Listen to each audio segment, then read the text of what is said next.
Bismillahirrahmanirrahim. Assalamualaikum warahmatullahi wabarakatuh.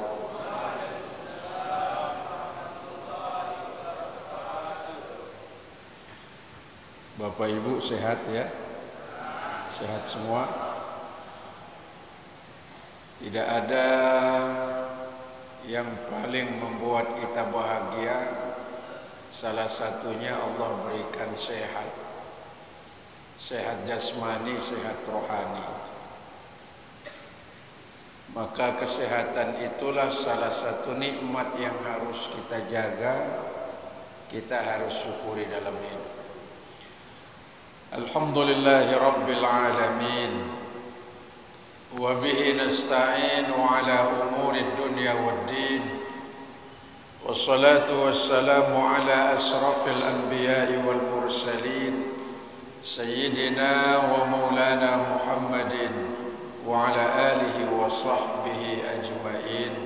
Amma ba'du.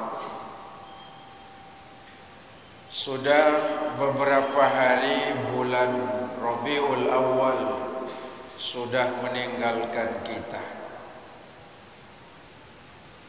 1 bulan penuh kita sebagian besar umat Islam, khususnya di Gumis Laparang ini, merayakan peringatan kelahiran baginda Nabi kita Muhammad sallallahu alaihi wasallam.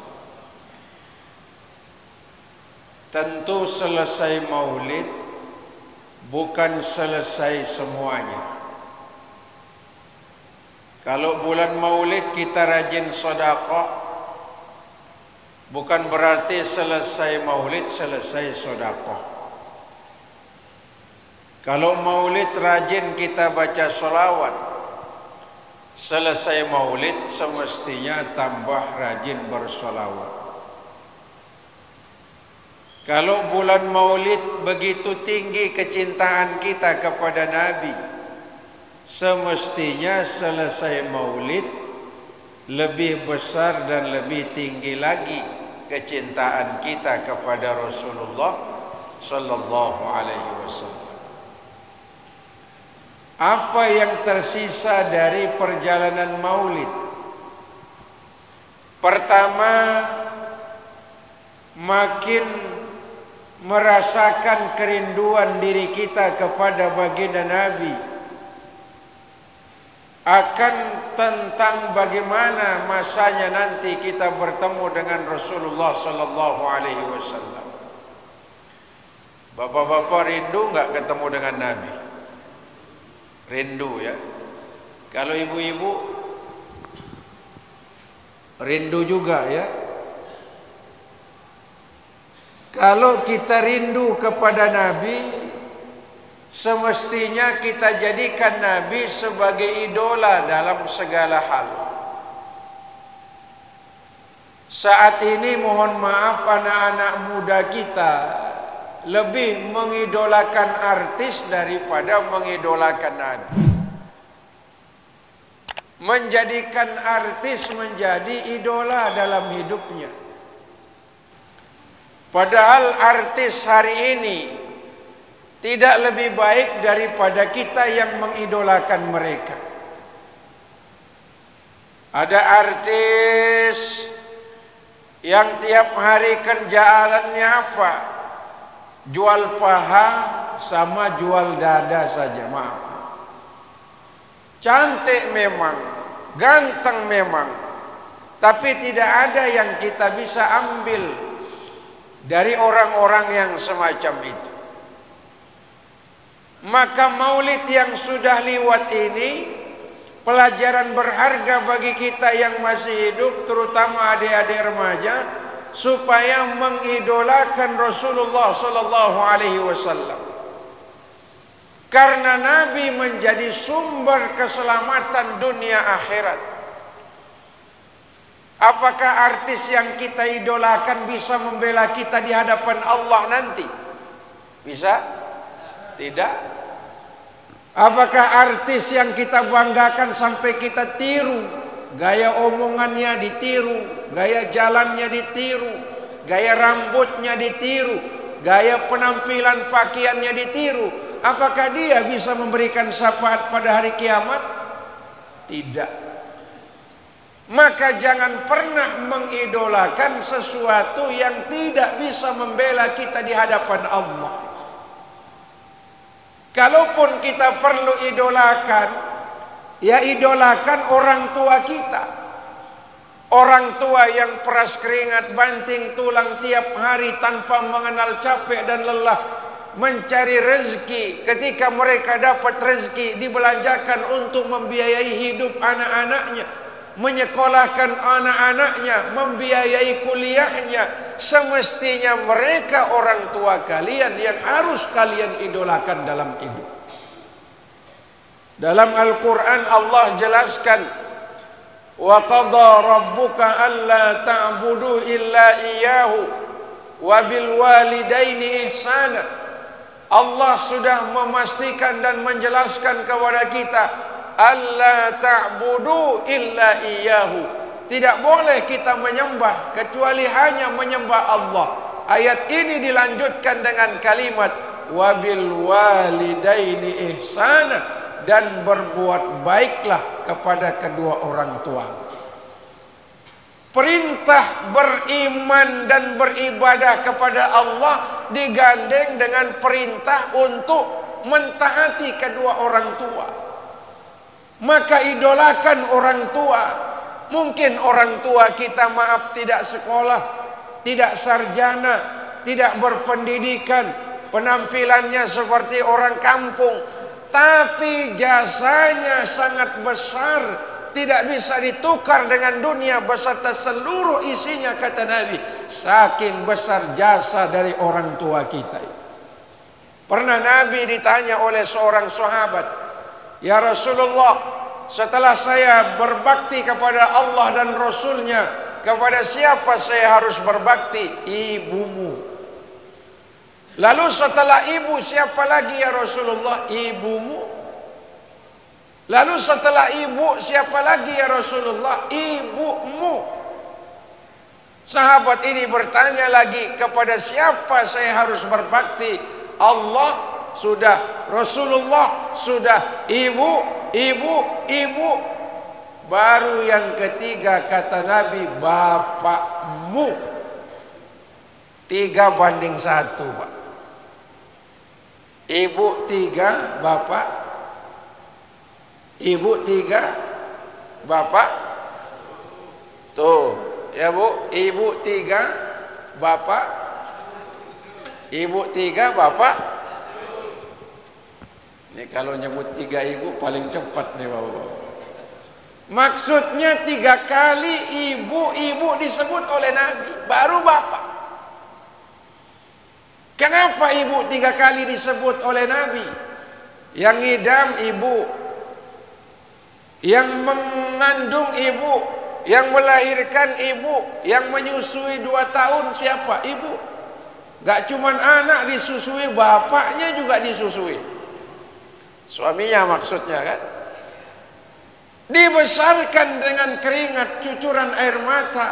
Ketika anak-anaknya besar, menjadi orang berhasil, jadi kepala, jadi camat, jadi bupati, jadi wali kota, jadi gubernur, jadi orang kaya, jadi orang sukses.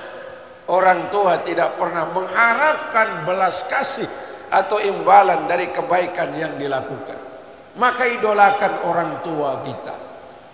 Ganti foto artis dengan foto orang tua, supaya ada keberkahan. Gak ada orang maaf-maaf mengidolakan artis, apalagi artisnya seperti siapa itu? Yang kemarin menghina bacaan sholat. Siapa? Hah? Saya nggak mau nyebut namanya orang itu. Dia berkata, saya lebih baik masuk neraka ketimbang masuk surga. Nauzubillah ini. Dia memang muslimah, dia orang Islam, tapi dia hina, dia lecehkan agama kita sendiri, Pak. Pantaskah dia diidolakan? Pantaskah dia dijadikan atau dikagumi oleh anak-anak muda kita? Tentu tidak. Maka wahai anak-anak muda, kalian pada saat ini sedang gandrung kepada artis. Kalau boleh saya katakan mohon maaf, copot fotonya, copot apa saja yang berkaitan dengan artis, lalu masukkan di bak sampah atau bakar saja. Karena maaf, tidak ada nilai kebaikan yang kalian bisa ambil. Maka mengidolakan orang tua sama saja dengan menghormati orang tua. Nabi yang kita peringati kelahirannya pada umur 6 tahun dibawa oleh ibundanya ke Yasrib, ke Madinah untuk ziarah, Pak. Itu cara menghormati orang tua. Begitu ibundanya meninggal dunia antara Mekah Madinah, apa nama kampung itu, Abwa. Pulang Nabi dari berdagang pada usia 25 tahun. Lalu mampir, menangis Nabi di atas ontanya, mengenang bagaimana Rasulullah SAW di usia 6 tahun dibawa oleh ibundanya ke Madinah, ziarah ke makam bapaknya, menetes air mata Nabi, mengenang wajah ibundanya yang dia cintai. Itu yang dilakukan oleh Nabi sebagai isyarat hormat, kagum dan mengidolakan orang tua. Oleh karenanya, pesan moral pertama dalam rangka kita mengingat kebaikan atau nilai kebaikan atau mengidolakan Rasulullah sallallahu alaihi wasallam, maka tumbuhkan kecintaan kepada baginda Nabi kita Muhammad sallallahu alaihi wasallam. Nabi saking sayangnya kepada kita, beliau memilih hidup sederhana, Pak. Nabi diberikan pilihan oleh Allah, mau kaya, Nabi bilang tidak. Mau kekuasaan, Nabi bilang tidak. Mau popularitas sebagaimana Nabi Allah Sulaiman, Nabi tidak pilih itu.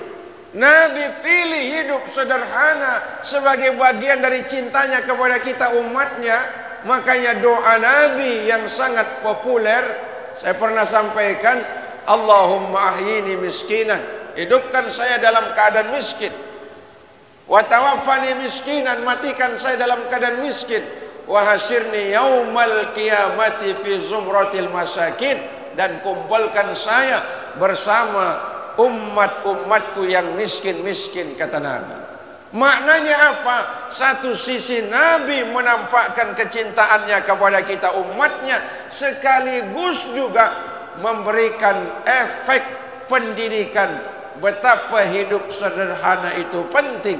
Sederhana bukan berarti miskin, sederhana bukan berarti tidak punya apa-apa. Sederhana maknanya tidak memaksakan kehendak kepada sesuatu yang mungkin kita tidak mampu melakukannya. Hari ini banyak orang tidak hidup sederhana. Buktinya semua dikredit. Ya enggak? Kipas angin kredit, baju kredit, kulkas kredit, sepeda motor maaf kredit.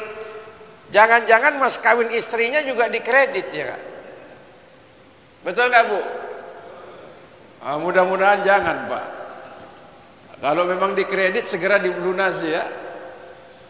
Kenapa? Kadang-kadang kita lebih memilih gaya hidup daripada apakah kita butuhkan apa yang kita ingini dalam hidup kita, ya.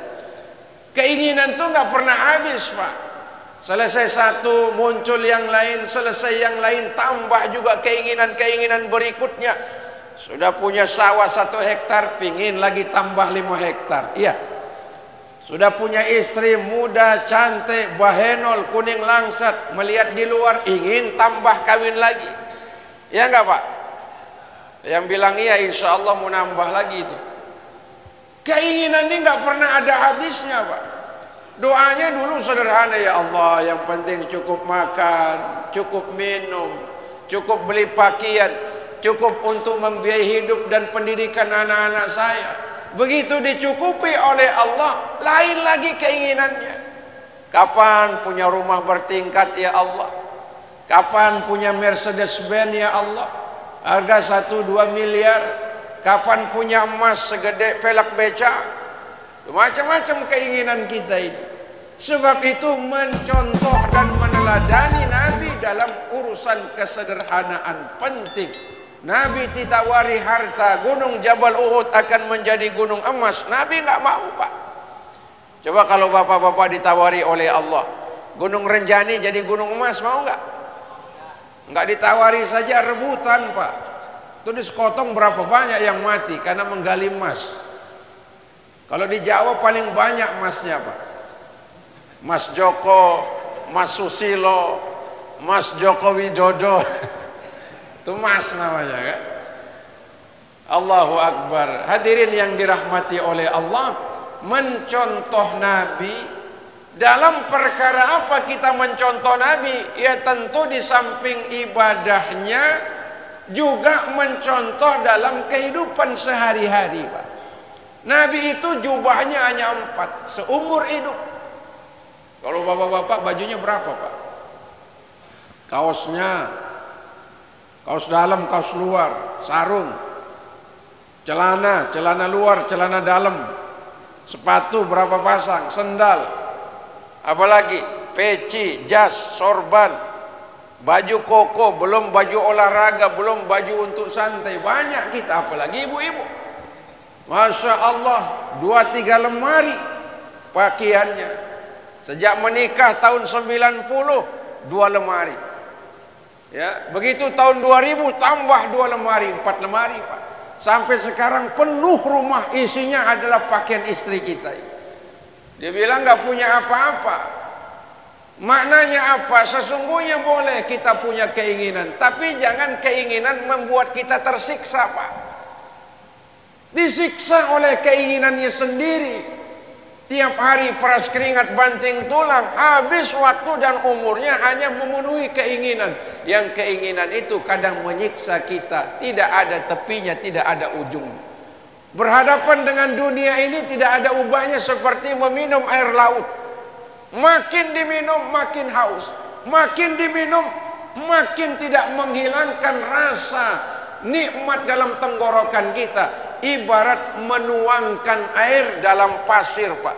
1 ember, 1 drum, 1 truk, 1 Masya Allah tangki, nggak kelihatan kalau dituangkan dalam pasir itu.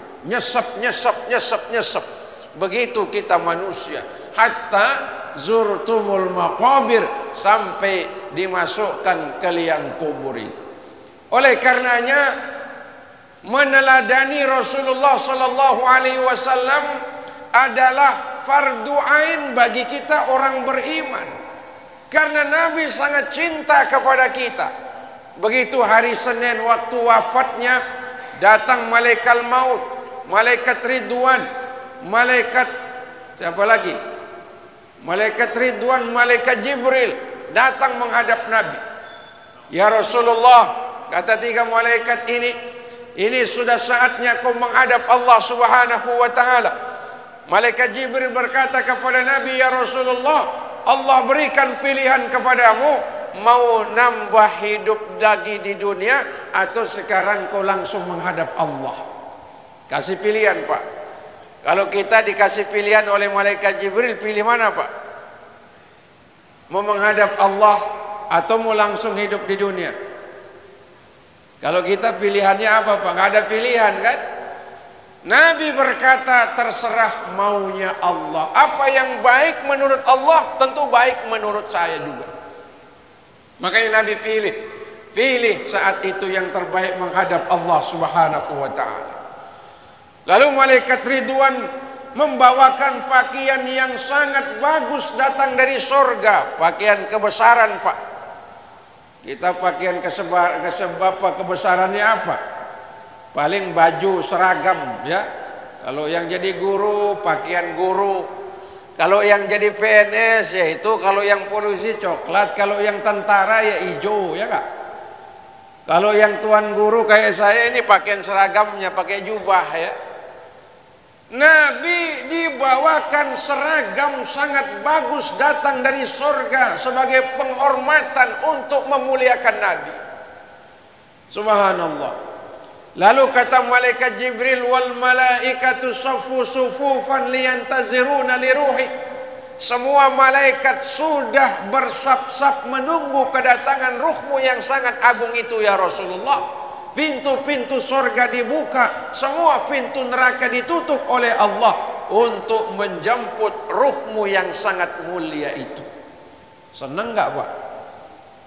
Wong kita saja misalnya turun dari mobil, udah dijemput sama keluarga waktu pulang misalnya dari perantau, bawa uang banyak, banyak ringgit, banyak dolar misalnya, udah dipakai sambutan yang meriah. Senangnya kita luar biasa kan, bangga, hilang rasa capek. Bagaimana kalau disambut sebagaimana Nabi? Dan mustahil Pak, hanya Rasulullah dapat keistimewaan itu. Apakah Nabi bahagia dan menampakkan kegembiraan? Tidak. Beliau berkata, itu untukku ya Jibril, bagaimana dengan nasib umatku? Bayangkan, udah dibawakan pakaian kebesaran, semua malaikat menunggu kedatangan ruh Nabi, pintu-pintu sorga dibuka, pintu-pintu neraka ditutup rapat, pintu langit semuanya dibuka oleh Allah untuk menjemput kedatangan ruh Nabi yang sangat agung itu. Tapi Nabi tidak menampakkan kegembiraan. Beliau berkata, bagaimana nasib umatku ya Rasulullah? Wahai Jibril, kata Nabi. Makanya Allah menjelaskan dalam Al-Quran keistimewaan, salah satu keistimewaan umat Nabi Muhammad itu apa? Apabila umat Nabi Muhammad berbuat dosa, tapi Nabi masih hidup, Allah tidak turunkan azab. Itu Pak istimewanya umat Nabi Muhammad. Beda dengan umat-umat dahulu. Begitu dia bermaksiat kepada Allah, langsung diturunkan azab oleh Allah. Kaum Ad, kaum Samud, kaum Nabi Lut, kaum Nabi terdahulu, begitu dia bermaksiat langsung diturunkan azab oleh Allah. Tapi ketika umat Nabi Muhammad maaf berbuat dosa kepada Allah, wa ma kana Allahu liyu'azzibahum wa anta fihim.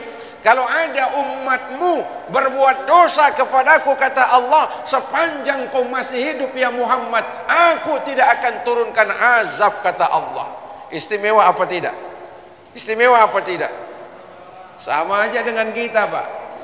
Kalau di kampung ada anak nakal, bikin orang susah, bikin tetangga Masya Allah marah, lalu kita tahu siapa bapaknya. Kalau saya nggak ngelihat bapakmu, saya sudah laporkan kamu ke polisi. Ya enggak? Begitu kita. Ini istimewanya Nabi. Begitu umatnya berbuat maksiat kepada Allah, Allah tidak turunkan azab karena Nabi masih hidup. Oke, sekarang pertanyaannya, Nabi sudah wafat 1400 tahun lamanya. Bagaimana kalau umat Rasulullah berbuat maksiat kepada Allah? Apakah Allah akan turunkan azab? Tidak. Allah menjawab dengan sambungan ayatnya. Apa kata Allah? Wa ma kana Allahu mu'azzibahum wa hum yastaghfirun. Allah tidak menurunkan azab kepada umat Nabi Muhammad walaupun dia bermaksiat kepada Allah, sepanjang maksiatnya ditebus dengan bertaubat dan beristighfar kepada Allah. Makanya kalau ada gempa bumi, angin topan, puting beliung, ada bencana termasuk COVID-19, itu bukan azab Pak. Itu hanya sekedar ditegur oleh Allah. Kenapa ditegur? Boleh jadi nggak taubat. Kenapa ditegur? Boleh jadi nggak istighfar. Tapi beda dengan umat-umat terdahulu. Bagaimana umat Nabi Musa ketika Korun, dia tidak mau bayar zakat saja, Allah langsung tenggelamkan Korun beserta seluruh hartanya. Didatangkan gempa bumi yang sangat dahsyat, 50 skala Richter Pak. Kita kemarin berapa? 6 sampai 7 skala Richter. Masya Allah sudah terbirit-birit kita ya. Ini 50 skala Richter kayak apa? Makanya yang di bawah naik, kata Nabi, yang di atas ditenggelamkan oleh Allah. Kalau umat zaman Nabi-Nabi dahulu, dia menentang apa yang Allah perintahkan kepada mereka. Ini keistimewaan kita dari pengikut baginda Rasul Muhammad sallallahu alaihi wasallam. Lalu malaikat Jibril berkata, ya Rasulullah, umatmu aman. Aman gimana? Umatmu nanti yang pertama kali mendapatkan naungan di bawah arsy Allah pada hari kiamat. Alhamdulillah, kata Nabi. Pada hari kiamat nanti kita dikumpulkan di padang mahsyar 50.000 tahun Pak. Semua kita bangkit dari dalam kubur, kata Nabi, dalam keadaan telanjang dan tidak pakai alas kaki, Pak. Jangan lalu dibilang, wah enak dong kalau telanjang bisa lihat kanan kiri. Saat itu saking dahsyatnya kiamat, gak ada orang peduli dengan kiri kanan depan belakangnya, walaupun wanita semua telanjang. Sama dengan kemarin waktu gempa, Pak. Saking takutnya dengan gempa, semua terbirit-birit. Ada perempuan, Pak, anakku, anakku, yang digendong taunya guling, Pak. Lupa kalau anaknya masih di kamar, guling digendong bawa lari. Udah lupa, Pak. Baru diuji oleh Allah dengan gempa bumi, apalagi kiamat yang sangat dahsyat itu nanti. Tapi umat Nabi Muhammad, kata malaikat Jibril, mendapatkan naungan di bawah arsy Allah pada hari kiamat. Mereka yang diberikan pertama kali catatan amal dari tangan sebelah kanan, mereka yang pertama kali ditimbang amalnya oleh Allah, kata malaikat Jibril.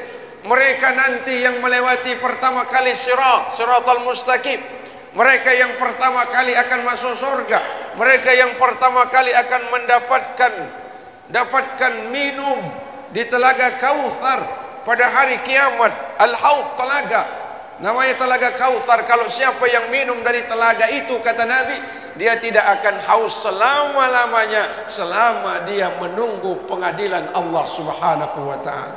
Paling awal dapat naungan, paling awal dikasih catatan amal, paling awal ditimbang semua kebaikannya, di seluruh kebaikan kita ditambang, paling awal melewati sirat, paling awal masuk surga, paling awal juga kalau masuk neraka, Pak. Tuh, itu istimewanya kita umat Nabi Muhammad. Paling awal semuanya, Pak. Apalagi keistimewaan jadi pengikut Nabi Muhammad. Begitu Nabi pada hari kiamat bangkit dari dalam kuburnya, nggak nyari istrinya, mana Siti Khadijah, mana Aisyah, mana Fatimah Az-Zahra, mana Ruqayyah, mana Zainab, mana sahabat yang setia, mana Abu Bakar yang sejak awal ikut hijrah pertama kali mendampingi Nabi dari Mekah menuju Madinah, membawa emas seukuran kepalan tangan ini. Mana mereka? Nggak ditanya oleh Nabi. Begitu bangkit dari dalam kubur pada hari kiamat, dijemput oleh malaikat Jibril, malaikat Ridwan sudah berdiri di tepian kuburan Nabi, membawa pakaian datang dari surga. Nabi mengusap sisa debu di wajahnya. Beliau berkata, ayu yaumin haza, hari apa ini Jibril? Haza yaumul qiyamah, haza yaumul ba'ts. Ini hari kiamat, ini hari pembalasan, kata malaikat Jibril. Kalau begitu, aina ummati? Kalau ini hari kiamat, mana umatku? Bukan mana istriku, mana sahabatku, mana kaumku, mana bangsaku, bangsa Arab. Tidak. Tapi Nabi berkata, aina ummati? Mana umatku? Hebat apa tidak? Beda dengan pemimpin kita saat ini. Waktu kampanye aja dibilang cinta. Cinta, saya sayang kepada rakyat ini, makanya saya mengabdikan diri lahir batin. Nanti saya akan kasih jalan, saya akan aspal. Nanti kita angkat menjadi PNS. Nanti sembako akan kita bagi, masjid-masjid akan kita selesaikan, merebut guru ngaji, imam akan kita kasih santunan. Ngomongnya, prakteknya langit bumi, Pak. Begitu menang, batang hidungnya nggak pernah kelihatan. Diundang berkali-kali nggak mau hadir. Paling yang diutus camat, ya enggak? Yang diutus kepala dinas, ditanya kemana Bapak? Sibuk. Padahal dulu waktu hadir hujan-hujan nggak sibuk, ya Pak ya. Inilah pejabat hari ini. Tapi kalau pejabat kita di sini baik-baik, insya Allah, Pak. Yang tidak baik mungkin entah di mana itu. Itulah gambaran sayangnya Nabi kepada kita. Sebab itu Maulid Nabi Rabiul Awal sudah berakhir, tapi semangat mencintai dan meneladani Nabi harus kita bangkitkan dari dalam jiwa, pikiran, perasaan dan hati kita.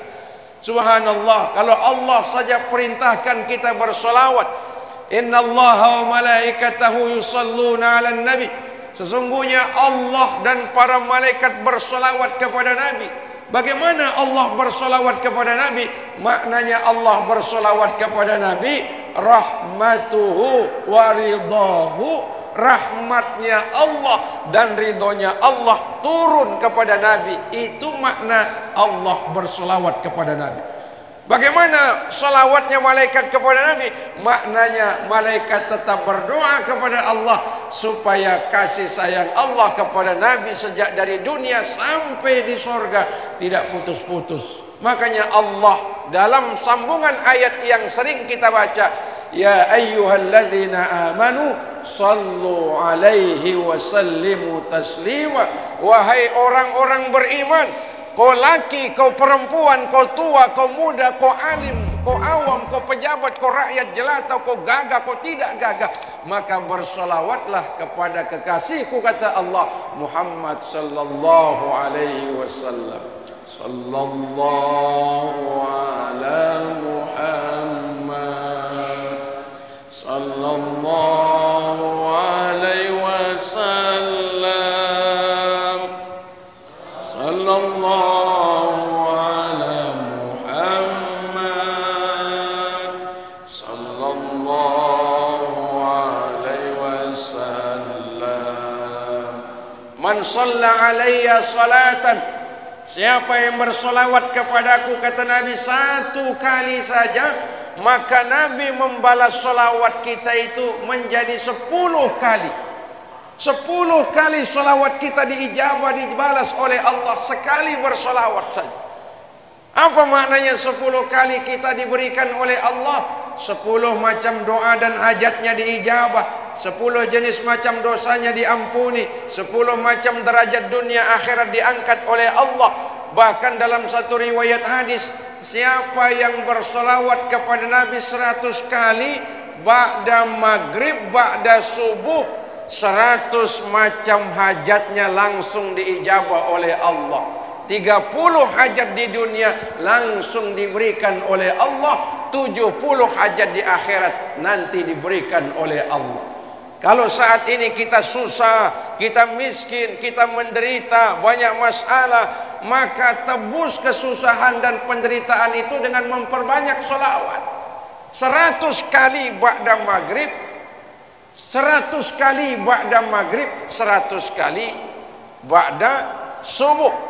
Ya kan? Subuh 100 kali, maghrib 100 kali. Sanggup? 30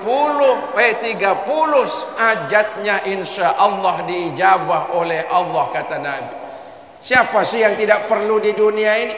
Kita ingin harta bertambah, uang bertambah, emas bertambah, sawah ladang bertambah, harta kita bertambah, uang kita bertambah, apalagi dunia kita ingin bertambah, pakaian kita ingin bertambah, kesenangan ingin bertambah, istri juga ingin nambah kan? Ingin nambah gak istri, Pak? Ingin, saya juga ingin, Pak.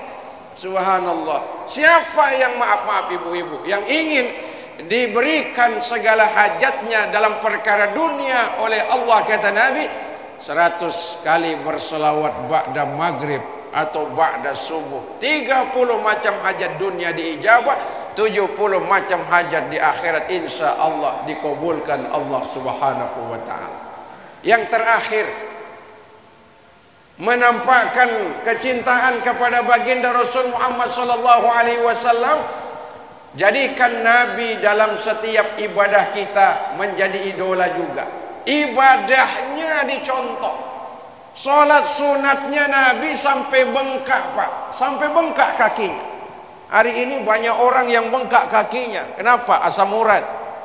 Karena beri-beri, ya enggak? Nabi bengkak kakinya karena salat sunat, Pak. Subhanallah. Ini bapak-bapak sering qiyamul lail enggak? Kalau ibu-ibu gimana, Bu? Qiyamul lail, bangun tengah malam, tahajud, hajat, istikharah. Subhanallah. Salat sunat istikharah. Enggak cuman karena ingin bingung karena mendapatkan pilihan atau ingin pilihannya diijabah oleh Allah. Bertahajud di tengah malam satu-satunya solat sunat yang langsung diucapkan oleh Allah dalam Al-Quran. Wa minal laili fatahajjad bihi nafilatan lak asa ayyab'athaka rabbuka maqaman mahmuda. Bangun di sepertiga malam untuk solat tahajud. Insya Allah segala hajat kita diijabah oleh Allah, ditempatkan di maqaman mahmuda, tempat yang sangat terpuji di dunia dan di akhirat itu. Ada bapak-bapak dari sejak asar dia pesan sama istrinya, Bu, jangan lupa jam 1 bangunankan saya. Lagi setengah jam lagi, jam 1 ya Bu ya. Lagi 1 jam lagi, jam 1 ya Bu. Iya, saya bangunkan Bapak jam 1. Tapi mau untuk apa Pak? Nonton bola katanya. Ya nggak apa-apa sih nonton bola, boleh Pak, namanya gemar kan, nggak ada susahnya nonton bola, bagus. Tapi jangan lupa juga sewaktu-waktu, nggak bisa tiap malam, seminggu sekali, nggak bisa seminggu sekali, sebulan sekali, nggak bisa sebulan sekali, setahun sekali Pak. Setahun sekali kok nggak bisa tahajud, keliwatan namanya.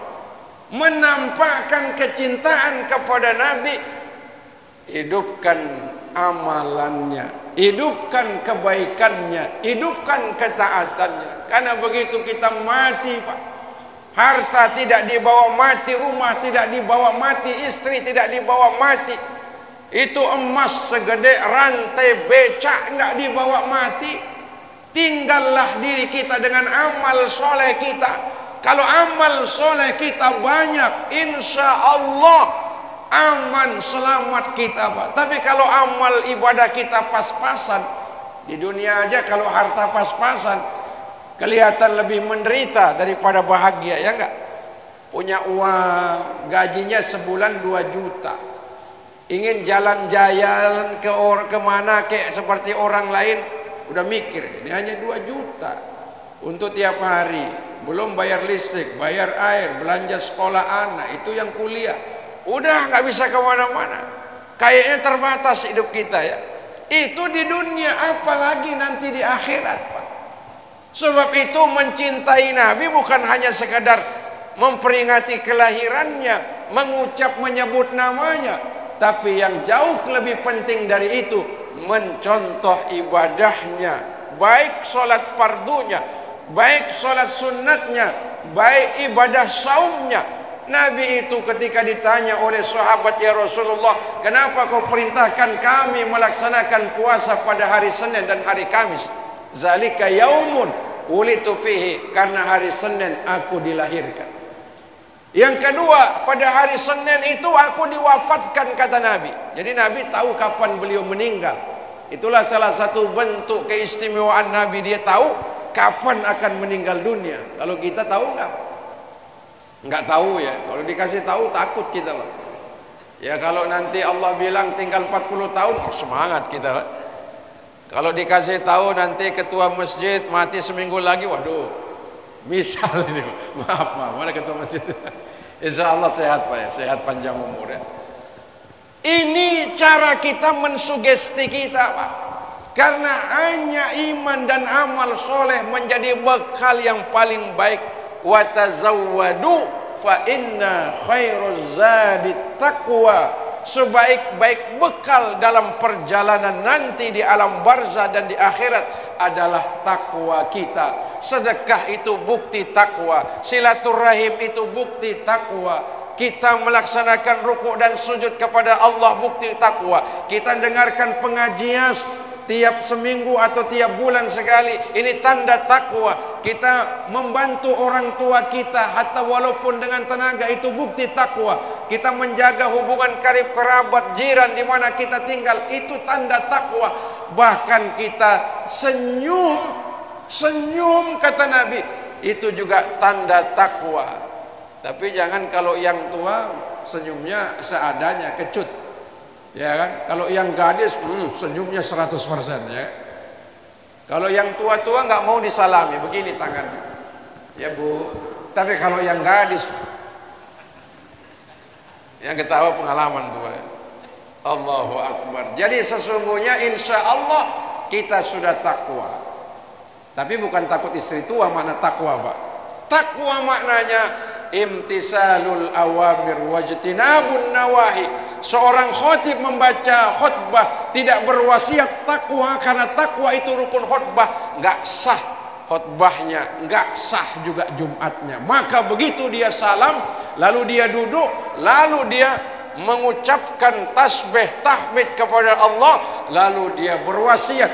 Maksud apa? Berwasiat takwa. Apa itu takwa? Imtisalul awamir wajtinabun nawahi, menampakkan kebaikan kita kepada Allah, berusaha diri kita mengurangi hal-hal yang tidak baik dalam kehidupan kita. Itulah takwa.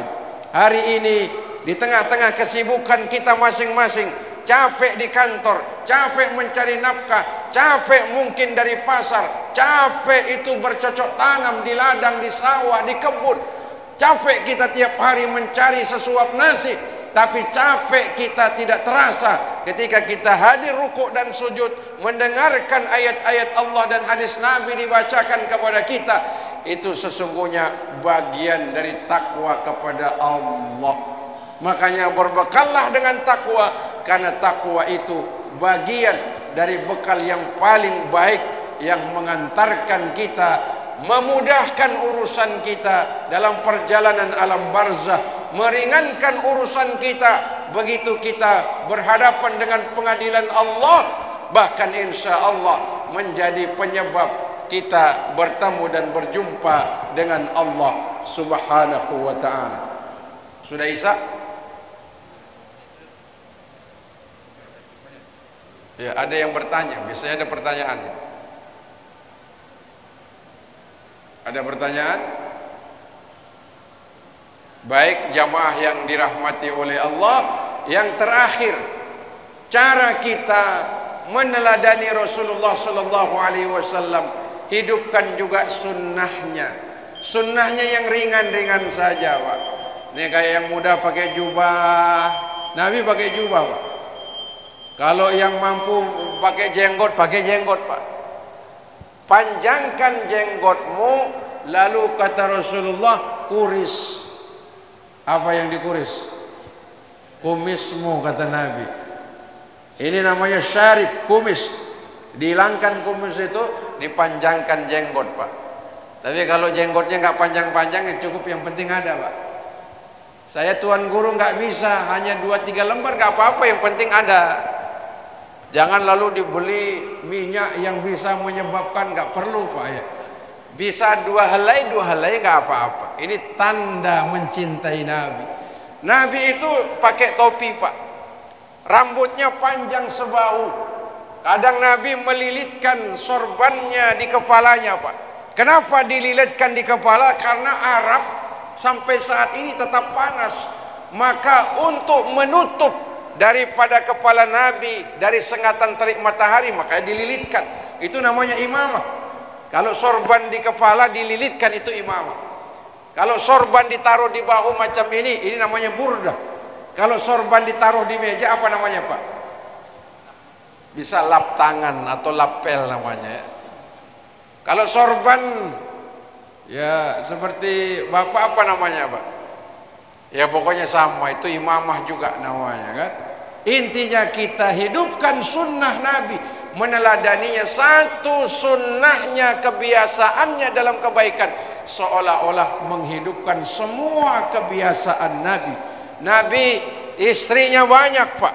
Maka kalau ada laki-laki istrinya banyak, berarti dia menghidupkan sunnah Nabi. Ya enggak? Siapa yang istrinya lebih dari satu? Oh, berarti belum menghidupkan sunnah Nabi. Ya, belajar menghidupkan yang satu itu. Insya Allah, walaupun mungkin istri tidak mendukung, Pak, atau mungkin tidak mampu menghidupkan sunnah yang satu ini, nanti di akhirat orang-orang yang menghidupkan sunnah Nabi di dunia akan diberikan 70 bidadari sebagai istrinya nanti. Subhanallah. Senang apa enggak, Pak? Satu orang yang mencontoh kehidupan Nabi, meneladani Nabi dalam ketaatan, Allah akan berikan 70 istri yang namanya bidadari. Alhamdulillah. Makanya kalau di dunia ini istri kita pesek, hitam, keribu, makannya banyak, tidurnya ngorok, nggak apa-apa Pak ya. Atau mungkin dia nggak ikhlas kalau di madu, subhanallah, nggak apa-apa Pak. Nanti menunggu 70 bidadari yang akan menjadi istri kita. Alhamdulillah. Ini Tuan Guru laki-laki aja yang disanjung, ibu-ibu juga begitu. Kalau ibu-ibu beriman kepada Allah, dia melaksanakan ketaatan mencontoh Nabi, lalu dia mati lebih dahulu, suaminya ridho, kata Nabi, boleh perempuan semacam itu masuk surga dari pintu-pintu mana saja yang dia mau Pak. Syaratnya apa? Beriman kepada Allah, lalu dia bertakwa kepada Allah, lalu suaminya ridho ketika dia mati lebih dahulu, boleh perempuan macam itu tadkhulul jannata min ayyi babin dakhalat, dia boleh masuk surga dari macam-macam pintu di surga. Ibu-ibu mau masuk surga dari semua pintu? Mau ya? Syaratnya pertama beriman, yang kedua syaratnya beramal soleh, yang ketiga syaratnya mati dulu baru diridhoi suami. Ya kan? Makanya ibu duluan, insya Allah kita ikhlas ya.